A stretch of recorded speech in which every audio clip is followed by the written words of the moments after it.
स्वागत है आपका अपने YouTube चैनल SG क्लासेस 247 पर। आज हम क्लास 9th का चैप्टर पढ़ेंगे। प्रश्नावली है 6.2 और इस पे प्रश्नावली का नाम है रेखा और कोण, और इसका तीसरा नंबर सवाल है जिस पे बोला गया है आकृति में यदि AB समांतर है CD के और EF लंब है CD का, यानी E और F लंब किसका है? CD का, और बोला है GED 126 अंश, यानी GED यानी यहाँ पर होगा G, ठीक है ना। GED कितना है? 126 अंश है। ये वाला पूरा कोण 126 अंश का है। तो अब हमें बोला गया है कि AGE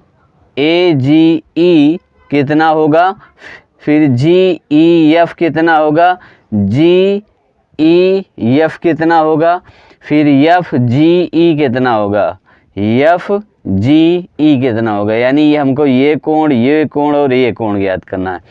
तो सबसे पहले हम समझते हैं कि ये जो एकांतर ये कोण होगा, ये दोनों क्या होंगे? बराबर। जैसे मान लो ये Z है, Z में हमने क्या पढ़ा? ये वाला कोण और ये वाला कोण क्या होता है? बराबर होता है, क्योंकि ये एकांतर अंतःकोण है, ठीक है ना।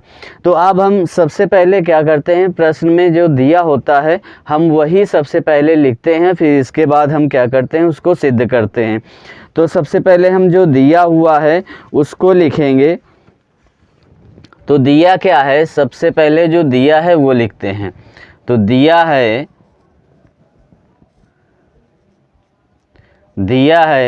कि AB समांतर है CD के, ठीक है ना। AB समांतर है CD के, कामा EF लंब है CD के। EF क्या है? लंब है।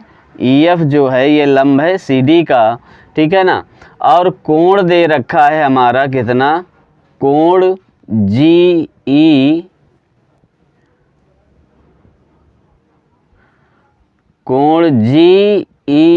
और D बराबर 126 अंश। कितना दे रखा है? 126 अंश। और जो हमको ज्ञात करना है वो हम लिख देते हैं कि ज्ञात क्या करना है। तो ज्ञात करना है, ठीक है ना। ज्ञात क्या करना है? कोण AGE क्वेश्चन मार्क, और फिर हम ज्ञात करेंगे कोण GEF क्वेश्चन मार्क, फिर कोण ज्ञात करेंगे FG और E, ये भी क्वेश्चन मार्क, ठीक है ना। हमें ये तीन चीज़ें याद करनी है और तीन चीज़ें हमें यहाँ पर दे रखी हैं। तो हम इसको ज्ञात करेंगे। तो सबसे पहले हम लिख देंगे, आपको बताया था कि AGE क्या है? ये एकांतर अंतःकोण है। तो यहाँ हम दोनों को बराबर कर देंगे कि कोण AGE बराबर कोण GED, है ना। ये दोनों क्या हैं? कोण बराबर हैं। क्यों बराबर हैं? तो लिख देंगे एकांतर अंतःकोण है। एकांतर अंतःकोण, ठीक है ना। एकांतर अंतःकोण है, इस वजह से ये बराबर है। तो यहाँ पर कोण, अब देखो यहाँ GED का मान ऑलरेडी यहाँ पर 126 दे रखा है। तो यानी कोण AGE बराबर कितना आ गया? 126 अंश।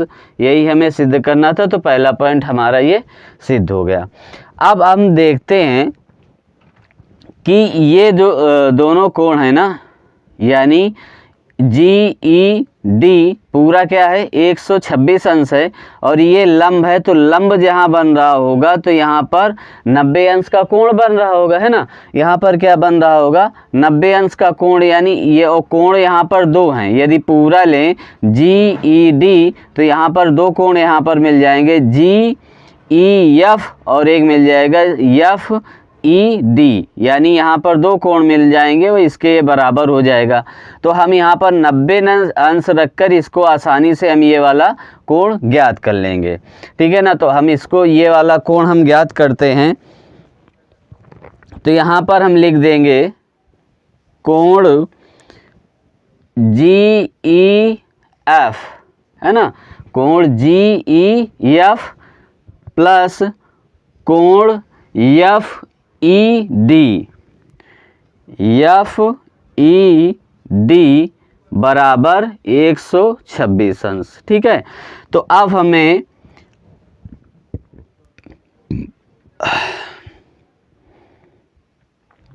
हमें क्या करना है, तो इसका कोण हमें ज्ञात करना है ना। तो एफ ई डी का मान यहाँ पर 90 अंश दे रखा है, तो यहाँ पर हम लिख देंगे कोण जी ई एफ प्लस 90 अंश बराबर 126 अंश। तो कोण जी ई एफ बराबर 126 अंश माइनस 90 अंश, तो ये हमारा निकल के आ गया 36 अंश, ठीक है ना। तो यहाँ पर कितना निकल के आ गया, 36 अंश आ गया। अब हम देखो इसका मान निकल आया। अब हम क्या करते हैं, देखो ये पूरा वृत्त हमारा कितने अंश का होता है, 180 अंश का होता है। यहाँ 126 है और पूरा वृत्त हमारा क्या आ जाएगा, 126 अंश। तो यहाँ पर इसको भी हम क्या कर लेते हैं, यहाँ पर सॉल्व कर देते हैं, क्योंकि वहाँ नीचे साइड में जगह नहीं है। तो यहाँ पर हम सॉल्व कर लेते हैं। तो यहाँ पर लिख देंगे कोण ए जी ई प्लस कोण एफ जी ई बराबर 180 अंश, क्योंकि ये रैखिक युग्म है।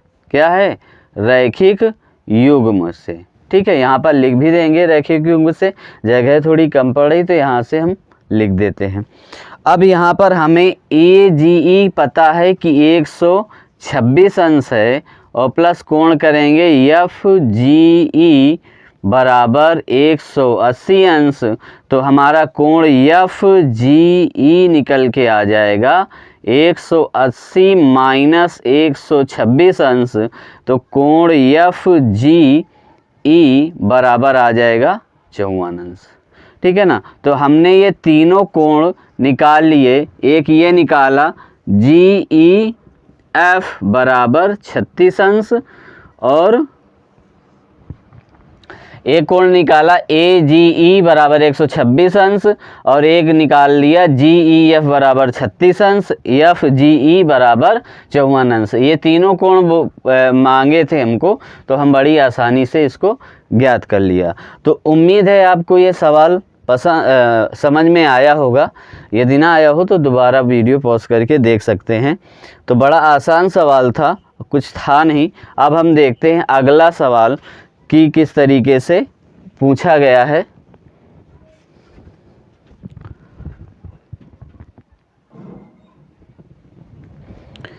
देखिए अगला सवाल दे रखा है, चौथा नंबर है। बोला है आकृति में यदि पी क्यू समांतर है एस टी के, यानी पी क्यू समांतर किसके है, एस टी के, तो कोण पी क्यू आर 110 अंश, यानी पी क्यू आर ये 110 अंश दिया है। फिर आर एस टी यानी ये वाला 130 अंश दिया है। तो बोला है कि कोण क्यू आर एस ज्ञात कीजिए। कोण क्यू आर एस यानी ये वाला हमें कोण ज्ञात करना है, ठीक है ना। तो हम इसको बड़ी आसानी से ज्ञात करेंगे। अब देखिए आप ये समझिए कि ये जो एकांतर कोण होगा, ये वाला कोण, ये वाला कोण, ये दोनों क्या हो जाएंगे। चलो अच्छा करते हैं इसको। सबसे पहले क्या है जो दिया है हम वो लिखते हैं। दिया क्या है, दिया है कि पी क्यू समांतर है एस टी के, और कोण पी क्यू आर बराबर 110 अंश, और कोण आर एस टी बराबर 130 130 अंश। ठीक है ना, RST बराबर 130 अंश।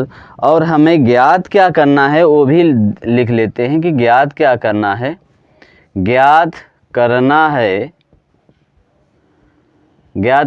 है कि कोण QRS बराबर क्वेश्चन मार्क। यहाँ पर हमें कोण QRS ज्ञात करना है। तो अब हम सबसे पहले क्या करेंगे, रचना एक लिखेंगे। जो रचना हमने की है, यानी PQ समांतर किसके है, MN के। ये हमने एक रचना मान लो की है, PQ समांतर है MN के, है ना। ये हमने खींचा है, यहाँ पर लिख दोगे खींचा, और ये इसको समीकरण हम मान लेंगे 1। ठीक है ना, सॉरी, इसको समीकरण हम इसको मानेंगे। P समांतर है ST के, तो समीकरण इसको 1 मानो और इसको समीकरण 2 मानो। तो समीकरण 1 और 2 से क्या निकल के आएगा, जब PQ दोनों में समांतर PQ समांतर है MN के, तो MN और MN PQ समांतर है ST के, तो यानी ये दोनों से ST समांतर हो जाएगा MN के, है ना। तो यहाँ पर यही लिखेंगे कि समीकरण 1 व 2 से, समीकरण 1 व समीकरण 2 से हमें क्या मिला, हमें मिला कि ST समांतर है MN के। ठीक है, जब ST समांतर है MN के तो क्या हो जाएगा, लिखोगे अतः कोण RST प्लस कोण NRS बराबर हो जाएगा 180 अंश। ये लिखोगे तिर्यक रेखा के एक ही ओर बने कोणों का योग कितना होता है, 180 अंश। तो लिखोगे तिर्यक रेखा पर बने कोणों का योग बराबर 180 अंश होता है। अब समझ लेते हैं कि RST और प्लस NRS। देखो RST प्लस NRS का, इनका दोनों का कोण कितना हो जाएगा, तो ये हमारा निकल के आ जाएगा क्या, 180 अंश, यानी 50 अंश निकल के आ जाएगा। तो RST कितना दिया है, 130 अंश। तो यहाँ पर लिख देंगे 130 अंश प्लस कोण NRS बराबर 180 अंश। तो कोण NRS बराबर 180 माइनस 130 अंश। तो ये टोटल हमारा क्या आ गया, 50 अंश। तो यहाँ पर हम लिख देंगे ये हमारा 50 अंश निकल के आ गया। अब देखो ये भी इसके समांतर है, तो ये वाला कोण भी इसके दोनों 180 अंश के बराबर हो जाएगा, है ना। तो इसको भी हम यही बात लिख देंगे कि PQ समांतर है MN के। ठीक है, PQ समांतर है MN के, तो यहाँ पर भी वही आ जाएगी बात कि कोण PQR प्लस कोण MRQ,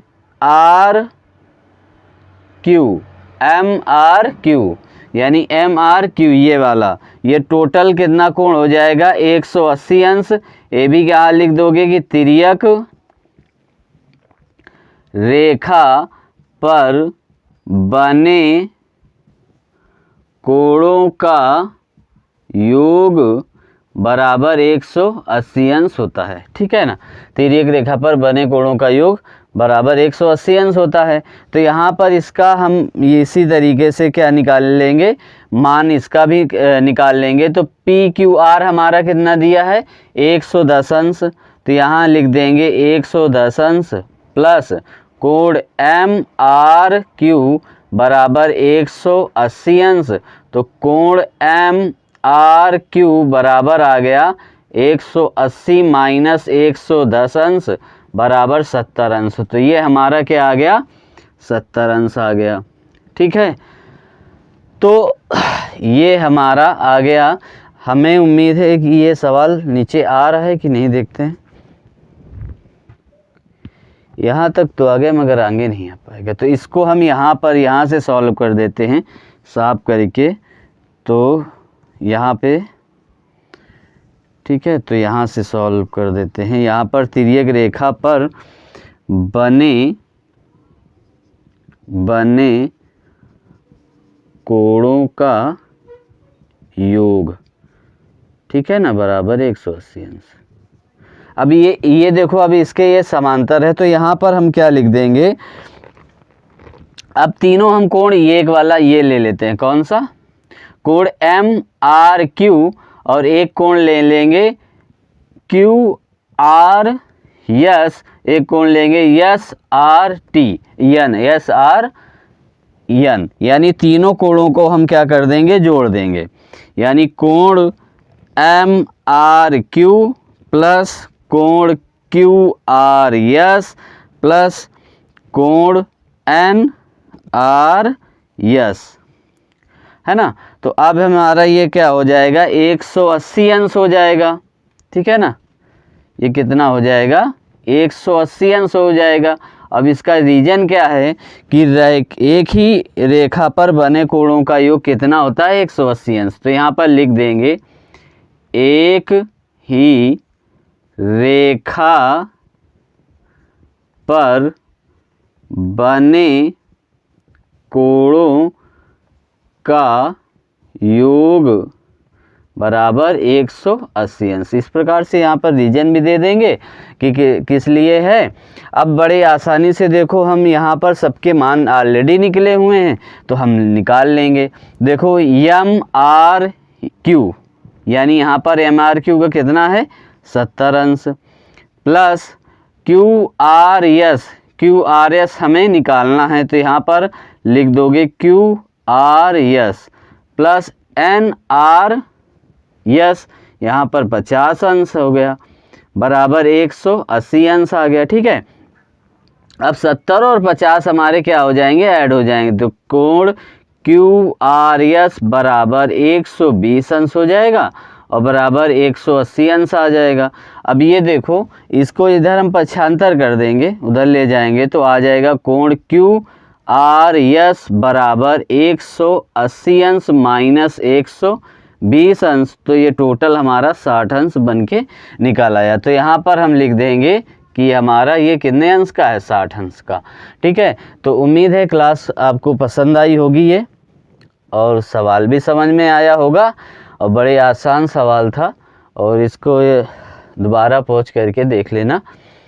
तो मिलते हैं फिर नेक्स्ट क्लास में, तो तब तक के लिए धन्यवाद। लाइक करें, सब्सक्राइब करें और अपने दोस्तों को शेयर करें। मिलते हैं फिर नेक्स्ट क्लास में।